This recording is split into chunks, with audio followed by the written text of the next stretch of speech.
Florida State, the home team for this game, as the Atlantic Coast Conference representative, comes in with a record of 13 wins and 0 losses. Champions of the ACC, this is Florida State's 11th appearance in the Capital One Orange Bowl, 3rd most all time. Georgia, the visiting team in this game representing the Southeastern Conference, comes in with a record of 12 wins and 1 defeat, finishing 1st in the SEC East. The Bulldogs are making their 5th appearance here in the Capital One Orange Bowl and 2nd in the last 3 years. We will first welcome Florida State head coach Mike Norvell to say a few opening remarks, and then we'll hear from Coach Kirby Smart. Coach Norvell. Well, first off, just want to say thank you to the Orange Bowl and the Orange Bowl committee. The hospitality this week has been incredible. It's been a great bowl experience for our players. An opportunity to come to work, to enjoy the time together, and it's really been a special week. And just so grateful for everybody associated with the bowl and just the way they've treated our student athletes, our family, our friends. It's been a wonderful week. This has been a special season. It's been one that I'm proud of our team. I'm proud of the way that they have worked throughout the course of the year, the adversity that we faced, the way they've responded to it, everything building up to finish, as an undefeated conference champion was something that was truly special for us. Coming into this bowl game, have a tremendous opportunity. Some guys that will be getting, more work than what they've had throughout the course of the season, but they get their opportunity, they get their shot, and to be able to do it against a wonderful team in Georgia that's so very well coached, got great players, very talented, and it's going to be a great challenge for our team. But I can tell you we're excited about the opportunity, and our guys have worked really hard. They've invested a lot, and it has been a special season for us on and off the field, and just so proud of our players and the way that they've represented Florida State University, and all of our players, past and present, by the way that they've played and continue to respond to all situations. So we're looking forward to tomorrow and the game that's the game that's ahead, but you're definitely proud of our guys for the work that they've invested. Thank you very much, Coach Norvell. And now, Coach Smart.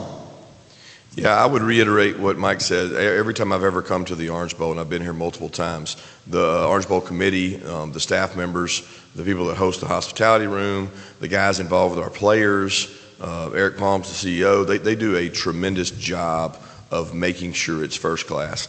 Everybody likes coming down here because of the weather, the beaches, and all the beautiful things you get. So I know the energy for our players has been very enthusiastic. They've loved the work. They love being down here. About 20 or 30% of our team was in the same location 2 years ago. So when we got the practice facility, it was very comfortable. We knew where we were. We knew what we needed to do, and we got to work on that. I have a lot of respect for Mike and his staff. We've recruited more and more against them recently as they've returned to prominence, and having grown up where I grew up, 30 minutes from Tallahassee, I grew up watching Florida State play and went to a lot of their games. So I have a lot of respect, and I think it's great for college football when Florida State is always in the conversation. So his staff's done a tremendous job. They recruit in our state, we recruit in their state. Have a lot of respect for them, and looking forward to an outstanding game, an exciting game to go play in Hard Rock. Thank you very much, Coach Smart. And now we'll open it up for questions now for both coaches. So we ask that, again, you please raise your hand, be acknowledged. A microphone will be brought to you by our staff. Please state your name, affiliation, which coach you would like to answer your question, and we'll begin our questions right now. We have a question already. Tom D'Angelo, Palm Beach Post. For both coaches, what is the solution to what's happening in college football, especially in the month of December? The way the schedule is, you guys have so many things on your plate to pulling you all different directions with transfer portal, with recruiting high school, with bowl game preparations. Could each one of you just, what you think the solution is to all of this? I'll just jump off. I think it is a challenging time, in the month of December, and I think the NCAA has taken some positive, strides in a sense of creating the dead week, there after the final regular season game, but it it's great for the teams that are not playing in a championship game, but when you do play in a championship game, it just kind of it pours gasoline onto all the issues of what you have to do and the experiences for the student athlete, but also the coaching staff. For us, I'm sure it's very, very similar for Coach Smart and their staff. We went into Sunday after the championship game and still seeing where you're going to play and what that's going to look like. You have a short meeting with the players, and then we were on the road recruiting, and that night, being in multiple home visits, it really they didn't get a chance to sit down and really spend that much time with our players once that was done, because you're into the next part of what the calendar offers. You get into bowl season, transfer portal, all those things. It's hard for the players. It's challenging for the coaches. I think when you look at the time of the signing date, it really it forces a lot of decisions, at a rapid pace. But I think as we continue to evaluate and look at it, we got to be careful on all changes. We're quick to make changes, and sometimes not always, even though coaches a lot of the times will talk about the ripple effect of what will happen.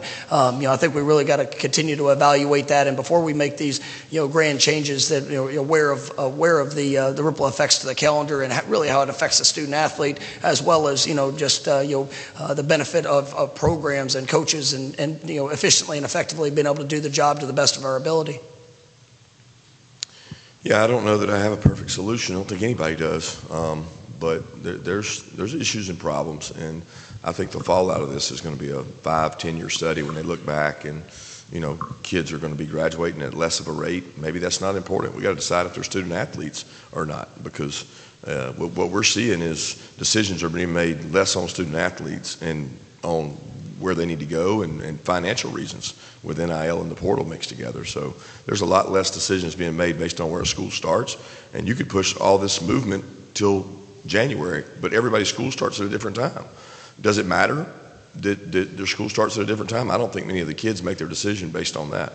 So when school starts in January, guys got to go decide where they're going.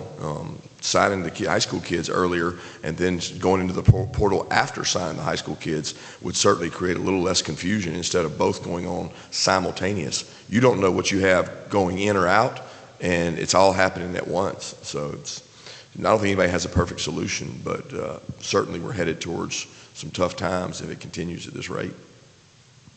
Okay, to our right. Kirby, Zach Line, Channel 2 in Atlanta. Two-part question. Do you have a game status update for Brock? And then way down the road, when your grandkids ask you, what was it like, if this is his last game, what was it like coaching and his legacy at the University of Georgia? Yeah, his legacy is he's a tremendous athlete, great toughness. Never seen a kid come back from a significant injury like that fast. Pretty remarkable, the numbers he hit and what he was able to do as he came back. And he kind of changed the culture of the work ethic around, especially on our offense. To see him go out there and compete and work like he did for the 3 years he has been pretty remarkable. I mean, he is a machine when it comes to practice. Doesn't get tired, works his tail off, and he set a standard that'll be there for a long time. I mean, he's affected Oscar Delp, he affected Darnell, he's affected the young tight ends, he's affected everybody on the offense in terms of how he practices. We'll see. To the left. Ira Schofel, Warchant.com. Kirby, it's been a few years, but can you reflect on your time at Florida State, what you learned from Coach Andrews and Coach Bowden, and maybe how that helped you in your career? Yeah, I was a defense coordinator at Valdosta State and decided to go be a graduate assistant, which people would say was a step down, but to be in a room with Mickey Andrews, Odell Hagens, Joe Kynes, Jody Allen, Skevin Steele, a lot of really good minds in college football. It helped shape me. Sitting in a staff room with Coach Bowden for 2 years, getting to see how he ran the team and how he commanded the respect of the team was really instrumental in my upbringing as a coach. 2 of the best years I had. I got a graduate degree from FSU and was able to be 45 minutes from my hometown, and just a tremendous experience for me. Question in the rear on the right, or in the middle on the right, in the front on the right. Jordan Hill, Dogs 24/7. Kirby, just how is Stacy doing, and who's sort of stepped up while he's been absent? Yeah, Stacy was a little sick before the Christmas break, and we thought the break, I think we had 4 days, 3 or 4 days off, and we thought he would bounce back. And then when we got ready to come back to work the 25th, he was still struggling. So Ron had him check in. Feel like he's doing really well. He's moving around in the hospital now in Athens. Don't think he's going to make it down for the game. They don't want to move him right now, but he is up and moving and recovered. His wife, Trish, said he's ornery as hell, so she's having to deal with him. But he's got a wonderful wife and 2 daughters, and I know he'll bounce back. So in his absence, Man Ray, we put Man Ray on Santa Mara on the field, and he's done a tremendous job. He's been an offensive line coach several places. He was over at Alabama for a while. He's a kid from North Gwinnett who grew up in a great football kind of system. So he's jumped right in and done a great job. On the right. Will McBroom, WVFS Tallahassee. Coach Norvell, obviously a lot of veteran players are not going to be playing in this game. How is that, though, translated into the younger players who are getting their first shot in some cases at major action? What has their attitude been towards having that opportunity for this game? I mean, they're excited, and there's been a great buzz around the program because you work for opportunity, and that's what the greatest thing about football is, that you never know when that moment's going to show up. You never know when your number's going to be called, but you got to be prepared for it. And so there's guys that are on this team that are make major contributions in this game that have been preparing for this for their entire life, and now for the chance to go showcase who you are, to be able to do it in the Capital One Orange Bowl against Georgia, who's been really the standard of college football over the last 3 years. I mean, that's been the elite level. This is their chance, and every player always wants more. Well, you work, you build. Sometimes it might not be the instant gratification that you want, but you push yourself to put yourself in a position when that time comes that you are ready. And I've really just appreciated the way that our guys have worked. I think we try to do a great job throughout the course of the season to continue to help the development of some of our younger players, some of those guys that might not be on that front line throughout the course of the year, and to prepare you for times like this. And we faced adversity throughout the season, and guys had to rise up, and guys had to be inserted throughout our journey of working to win a conference championship, and they were ready. And I'm definitely looking forward to seeing them play here tomorrow. Second row on the left.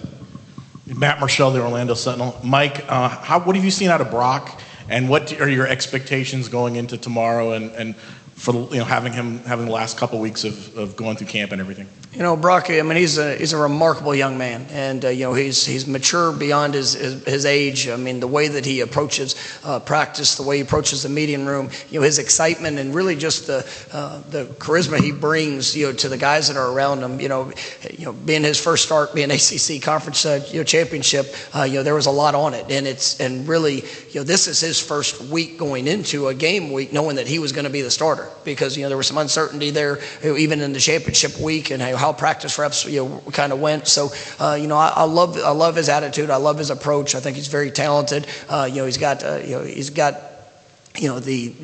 all the characteristics you look for in what you want a quarterback to be, and he learned some lessons in that first game, and now it's an opportunity to go and improve and help those guys around him to go play it at the highest level that we possibly can. And he's got a great deal of energy and excitement for tomorrow, and like I told him, we just need him to go out there and be himself, and if he does that, continue to improve, continue to get better, learn from the experiences that he's had, I've got great confidence in how he'll play. Next to last row on the right. David Hill with ESPN. Mike, you talk so much to your players about controlling what you can control and not letting the other stuff affect them. This past month has been a lot of things that are out of your control, starting with the committee's decision, certainly the opt-outs and portal stuff, up to the lawsuit being filed last week. Has this tested your resolve on that premise more than maybe any other time in your career? I think so. I mean, when you sit there and you look at the challenges that present themselves. I mean, we're in a wonderful place with a wonderful position. I mean, there's nothing to sit back and hold your head, or hang your head about. I mean, this team, they went through an incredible season, and from where we were 4 years ago to where we are now, I mean, you've seen tremendous growth, tremendous belief, just a wonderful culture and team that we get to be a part of. But the challenges have presented themselves, and for us, it's we always talk about that response. We talk about the mindset of what you're going to bring to the things that you can't control, and ultimately it still provides opportunity, which provides choice, and that's where the thing we've continued to hit with our guys and continue to hammer through this journey is that whether you're a first year or whether you're in your last year, this could be a defining moment for you. And so go make the most of it, given everything that you have, try to block out all the outside noise and just continue to focus on your improvement and just being better than what you've been. And, there's been some tough choices for guys to have to make. I support our players in their journey. And, there's been, it was hard. There was a lot of them were hurt, in decisions of things that they couldn't control. But, ultimately, I believe in where, we're going to continue to build to, through the experiences, right? And then, obviously just grateful for all that our players have poured in to our program throughout this journey. First row on the left. Yeah, Mike Griffith from Dog Nation. Kirby, before this year, I don't think a number one team had ever dropped out of the top four on a final weekend, and there's obviously been a trend with a lot of players opting out, skipping the bowl game, and that opportunity to play with their teammates one final time. I don't think Georgia's had any opt-outs. Can you talk about the decisions that the guys made to play with one another and what went into building that culture? Well, I think the leaders of the team kind of spearheaded that. I stay out of it. I met with each player that was draft eligible or seniors that are have draft grades and just spoke with them and very honest and talked to them, and then they had to make the decision with their family members, and they want to go out on top. They don't want their last Georgia outing to be what was the SEC championship, so they put their minds to it, and it was a little bit of a almost contagious deal. One guy did it, another guy did it, and they wanted to play. So certainly very proud of that, but I do think we're going to have guys get more opportunities in this game than we would have normally had just through the injuries, because we've had significant injuries and a lot of guys who have not been able to practice during the bowl run just because of the injuries coming out of the SEC championship. But I'm certainly proud of the guys that decided to, and they want to finish together, and I think finishing is important. I don't think enough people talk about it and everybody says, well, this is what you should do, this is what you should do. I mean, the kids that love football, they want to play football, and it's the Orange Bowl. I mean, you got an opportunity to go play in the Orange Bowl, and that's not given to everybody. On the right. Chip Towers, Atlanta Journal-Constitution. Kirby, where did you guys end up practicing yesterday, and what were y'all able to get in? Got a little bit in. I'm not going to get into the details of all that. Got a little bit of a walk done and just tried to get out in some fresh air to get out of that hotel. But it was rainy. It was wet and nasty all day, and we did not want to stay cooped up in the hotel. So we're able to move around a little bit and get out, and we'll do the same thing today. Get out. It's going to be nice and cool, I think, around 65, 66. The first day it was really warm for our guys, and we tried to crank the heat up in our indoor back home and got it up to like 75, 76, and it was warm. I guess it was on Wednesday here, and then Tuesday here, and then we got the rain yesterday. Gentlemen. Ashton Casson from Tallahassee.com. Mike, Ja'Kai Douglas is listed as a running back on the depth chart. What does it say about his versatility, his unselfishness to be able to, be willing to change positions for this game? Yeah, Ja'Kai he's been a great player for us, and a great playmaker just throughout his years here at Florida State. He came in, kind of in that dual role, being able to play running back, being able to play, you split out and play receiver. He's kind of transitioned more to receiver these last few years. He had a big game against Pitt when we really needed him, when Keon and Johnny were both out. But then, coming into this game, we've had running back positions kind of taken a little bit of a hit. Unfortunately, LT is not going to be able to play due to an injury that was was had in the championship game. And so, we had to make some adjustments. And, Ja'Kai he's so unselfish, and he cares so much about this team. And, he does have a very versatile skill set in the things that he can do that allows him that flexibility. And so that's one of the things we try to look for in recruiting too, guys that can do it all, because you never know, what opportunity might present itself, and how we can showcase all the skills and talents that these guys have. And I think Ja'Kai is a wonderful example of that. Mr. Tim Reynolds. Appreciate that. Tim Reynolds with the AP. Mike, how difficult, kind of a question in two parts. Is there still anger, or is it more of acceptance now that to follow, you like everyone says, you can control what you can control about the committee's decision? And kind of to that end, how difficult is it, will it be, and has it been for you to accept that you're just never going to know what might have been? What might have been if Jordan hadn't gotten hurt? What might have been if the committee had given you a shot? Just how difficult is all that to accept? No, it is. Those are all things outside of our control. But there will always be feelings about that, and I'll never say that's not real, because I'm going to always have feelings about that decision, and the things that I've had to to see the effect to our players. And there's guys that are not playing in this game, that have played their last game as Florida State Seminoles, and they gave everything that they had, in it. And there's, I think that's some of the hurt that they experience, that we experience, just from not getting the opportunity to go and to show that what we believed we had an opportunity to achieve. But this has been a team of great resolve. This has been a team that has overcome adversity.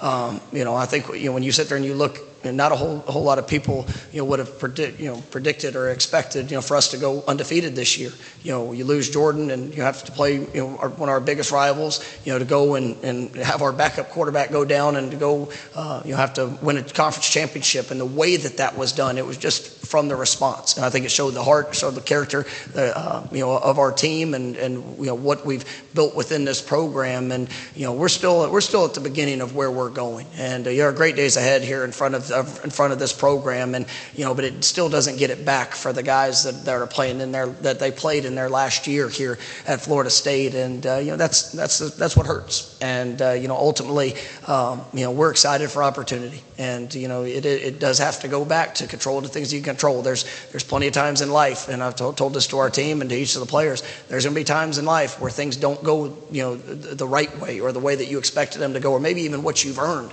You don't always receive the reward for that, but you do control the response, and what you do with it, where you go, and the attitude which you bring. I mean, that's what's going to define the identity of what you have. So I know we're going to go out tomorrow, and we're going to fight with everything that we have to go put our best on that field. And I'm excited we get to do it against a great opponent, a great staff that we get to compete against. And this is something that is going to continue to help push our program to ultimately where we're going to end up. In the rear. Questions for Coach Smart. Allison Posey, WCTV in Tallahassee. I want to go back to your time at Valdosta State. Just maybe favorite memory of being a Blazer, but also how did your time in South Georgia, growing up in Bainbridge, coaching at Valdosta State, shape you into who you are today? My favorite memory of Valdosta State would be beating Central Arc. I knew you were going to bring that up. No, I'm just kidding. I think we had a game there that we were down a lot of points. 31-7 first half, and good halftime adjustment, sir. Were you playing then? Yes. That's crazy. 31-7, and I was like, I can't believe we came back and won this game. That was 2001 maybe, or 2000. I don't know when it was. But I had a great time at Valdosta State. It was a pleasure to work there. A lot of great staff members, cradle of coaches. Been a lot of good coaches come out of Valdosta State. It was not fun riding a bus to Arkadelphia, 18 hours, and then driving home. And you got home Sunday, and you had to go straight into work, because by the time you got home, you had to start on the next game. But I learned a lot of football. I learned a lot about coaching. I enjoyed my time there, and that impact was probably cut my teeth recruiting, because I knew the back channels and the roads down through South Georgia, and I'd grown up there, and a lot of respect for my dad as a high school coach. So I got welcomed into a lot of schools, and we signed a lot of really good players at Valdosta State from South Georgia. On the right side. Good morning, DJ Jones with Sports Visions. This question is for both coaches. We know that this time of year is very integral as far as getting the younger players more time to practice and develop. I'd like to hear each coach's philosophy or how you go about that?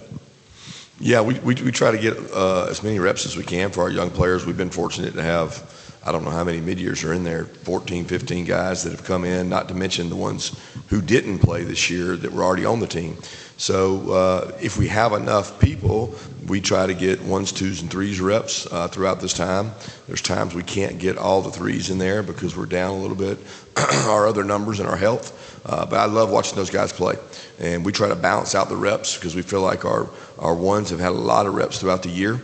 So we'll do a lot more periods with more balance to get those guys almost an extra spring practice. And I think it's had a great impact on our program for the last 3 years to get these extra practices, even the extra game, after this one, the last 2 years, to kind of get those guys more prepared for next season.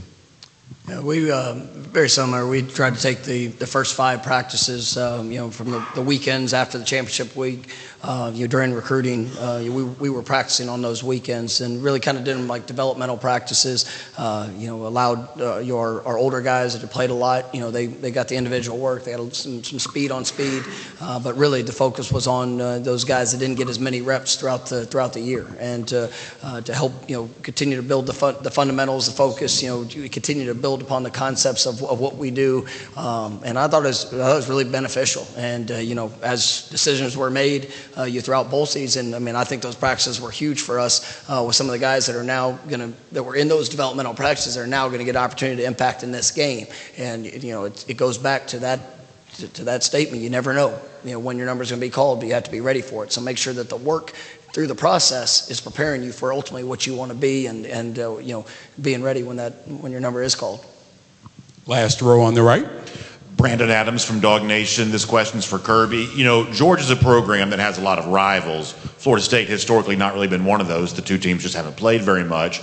But a lot of recruiting battles throughout the years. Being from Bainbridge, you kind of know the way fan base sort of intermingled down there, both sides. With the expanded playoff coming up, the chance for more meetings in the future, could you see this Georgia-Florida State rivalry perhaps grow a little bit, kind of reflecting what kind of typically goes on between the two programs, recruiting maybe more battles on the field coming up in future years? Yeah, that's already happened. They go into South Georgia more than they probably used to, and that's an area that we take a lot of pride in. So we bump heads down there all throughout Jacksonville, Tallahassee. We got kids playing from Tallahassee and South Florida, and they got kids playing from Atlanta. So that's definitely the case, and probably will continue to happen, especially with the playoff format that'll kick in next year. Second row on the left. Mark Weiser, Athens Banner Herald. Kirby, I want to ask you about Malachi Starks, a 2-year starter, made a bunch of All-American teams. Where do you see his game as he begins his 3rd season after this bowl in terms of areas where he can improve and get better? I think bigger, stronger in the weight room. He's dealt with some shoulder injuries and some dings. It's going to be really important for him to maintain his weight and stay up. He's a really good athlete. He's got the ability to play man-to-man. He could probably go play corner if we asked him to, because he's a track kid in high school that had good track numbers, great ball skills, but he also has size. So we want him to maintain that 200 pounds and continue to fill weak side B gap. He does a great job of that. He's a really good football player. Second row on the right. Hey, Mike, Zach Klein again from Channel 2 in Atlanta. When the dust settles, and if Florida State is the only undefeated team remaining, should you and Florida State consider themselves national champions? I think that as things go on the field, you got to control what you can control on the field. We were not presented the opportunity to go play in the college football playoff. For that decision, we get a chance to go compete against Georgia to try to win the Orange Bowl, and that would be an incredible feat for our football team to be able to go 14-0 throughout the course of the season, throughout the things that we've had to face. It's right now that's the focus, and ultimately that's what's in front of us, and that's all we've talked about. Connor Riley, Dog Nation. This is for Kirby. Is there a status update on Amarius Mims and Damon Wilson? Yeah, Damon had a scope done, and he's with us, and he's out there. He's not practicing.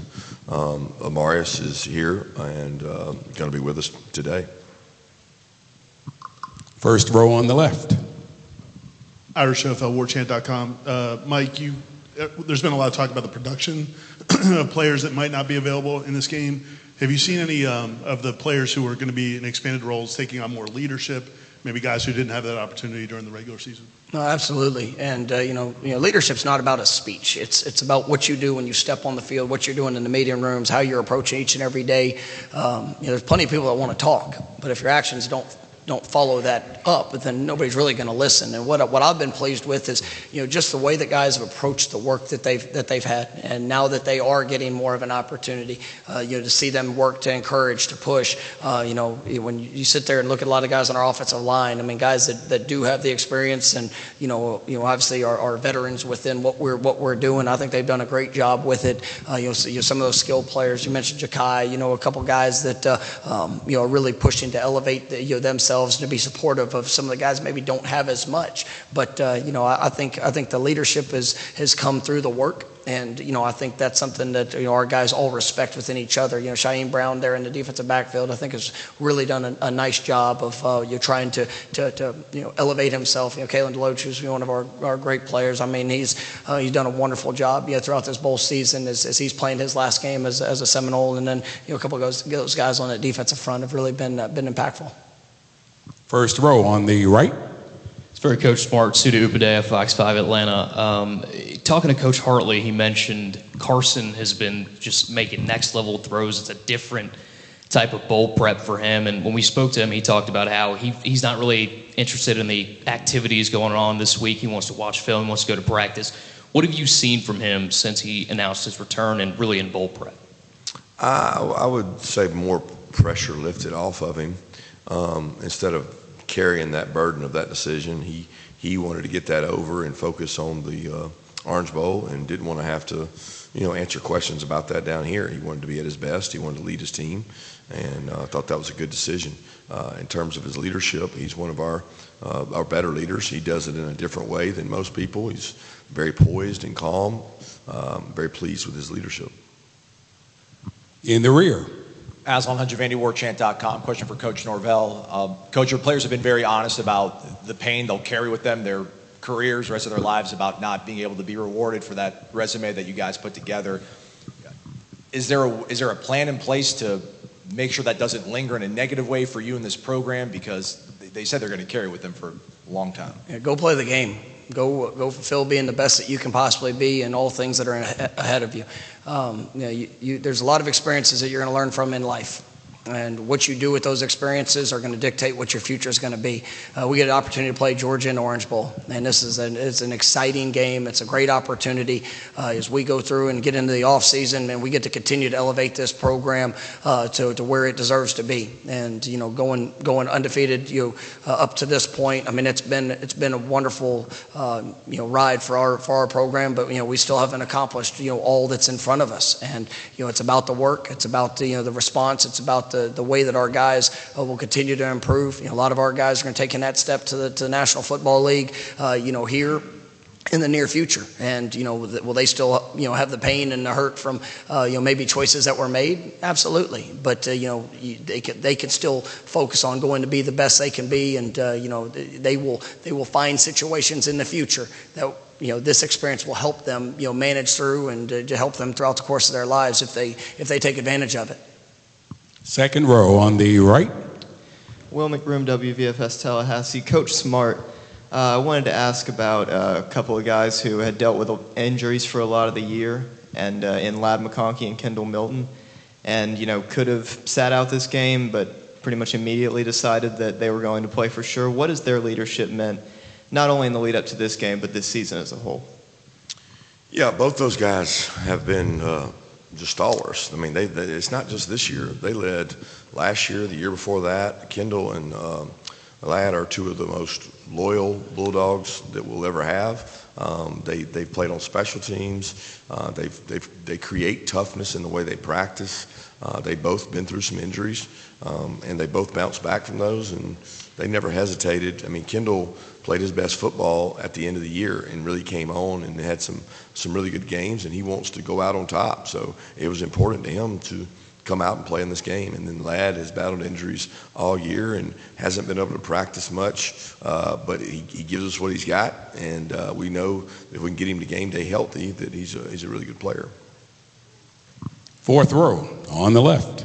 Jordan Silversmith, Tomahawk Nation. Coach Norvell, can you talk about how Daryl Jackson has looked in practice and how excited he is for this game? No, Daryl's been great. That's a great example of somebody that unfortunately at the beginning of the year was denied an opportunity to play this season due to the two-time transfer, which now apparently has changed. So it's a great example of control the things you can control.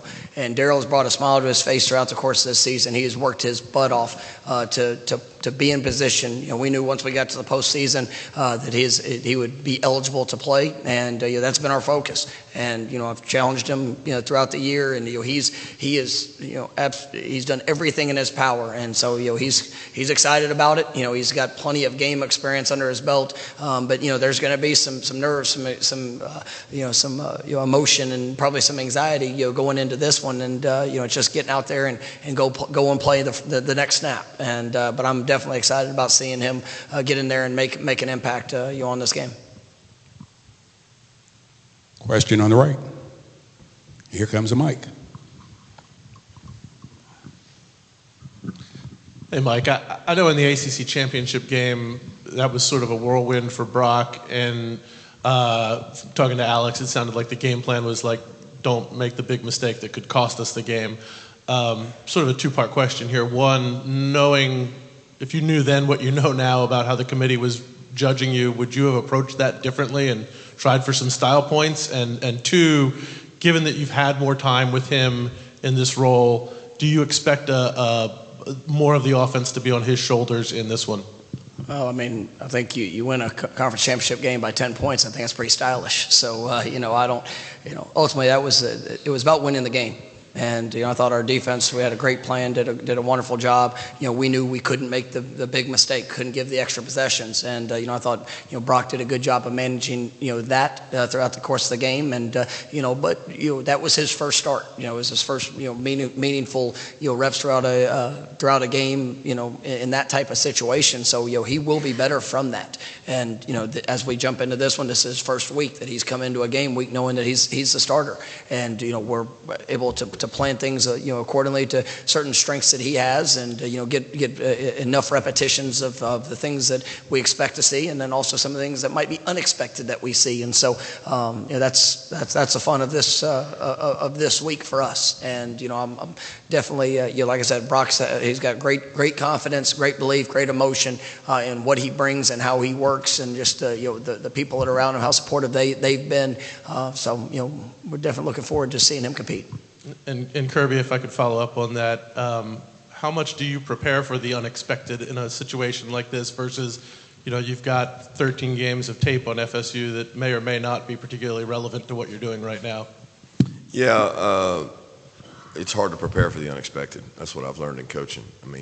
You can't really prepare for it. You're better off spending your time blocking and tackling and getting better at fundamentals. And that's what we try to do, and adjust to what we get, and try to prepare for what we've seen, and use all the tape we can to, have different options, different looks. Try to, there's a lot of time between the games. Our last game, their last game, same day, and then you go all the way forward. There's a lot of things that can change and go on kids' heads. So for us, it's been about the fundamentals and just trying to be better at blocking and tackling, because that's what you see in bowl games. People don't tackle well, people don't block well. First row on the left. Yeah, Brooks Austin with Dogs Daily. The question's for both coaches. It seems both of you guys have players that are in the portal but are participating in this football game. I'm curious how you go about coaching a player who on the surface appears to have a in and out. We don't really have anybody. Who are you talking about? Kicker? No, he's not in the portal. He's not in the portal at all. Just because somebody posts that doesn't mean they're going to be in the portal. They have to go into the portal, which he's not. But the kicker, Zirkle's, I think he was 4th or 5th year. He just came to me and said, I'd like to see, he's probably not even going to go kick anywhere. He just wanted to see if he'd get any interest. And he had been there, and he'd gotten beaten out as the kicker. So he said he wanted to stay and kick in the game, so we allowed him to do it. And we've had some guys that have graduated, Florida State, and looking at maybe different opportunities and maybe more expanded role for their future. And the portal, and although you sit there and you can see it both ways. I mean, there's some things, there's some challenges that of what it provides to all things with college athletics, but I mean there are also some great parts of it with opportunity for guys, and so some guys came to me and expressed interest of trying to find maybe better situations for them, and they've done everything that we've asked them to do throughout this journey that they've been on, and so some of them might return to Florida State, some of them might not, and but they have an opportunity to go and compete and be with this team to finish out what they started. I'm grateful for. Here's the first of our last two questions. Last row on the right. Brandon Adams from Dog Nation. This is for Kirby again. How much momentum into an off season could a bowl win provide? Well, back in the day of recruiting in January, it was much more. Your signing class is done. Everything's almost through. School starts next week, or January 6th or 7th for us. So it's like, it can provide momentum in terms of going out to recruit the junior class. It can provide momentum in going out to the portal class, but it's probably not as much as it used to be when people signed in February. The earlier signing date provides momentum coming out of your championship games more so than the bowl games. Our last question will come from the left, the right, the rear, and we have one. Our final question. It's for Coach Kirby. Tony Reese out of WTVM out of Columbus, Georgia. Coach, just talking about this is just a personal thing on the amount of talent that you've been able to pluck out of the Chattahoochee Valley and the Columbus area specifically. Just kind of how crucial has that been to your recruiting process and things of that nature? Well, it's a very fertile area. They've always had great football players out of Columbus. Dell McGee, who played there himself, does a tremendous job recruiting that area. We've had kids from both sides of the state line. It's always been a great football area. They've had great football. It's really close to Auburn, so they've got footprint over there too. It's close to Tallahassee. So I think everybody goes in there to recruit really good football players, and we enjoy getting kids out of there. They come from really good programs, and they got great toughness. It's now photo opportunity time. So we're going to ask both coaches to step to the area on my left to pose with the Capital One Orange Bowl trophy. As we mentioned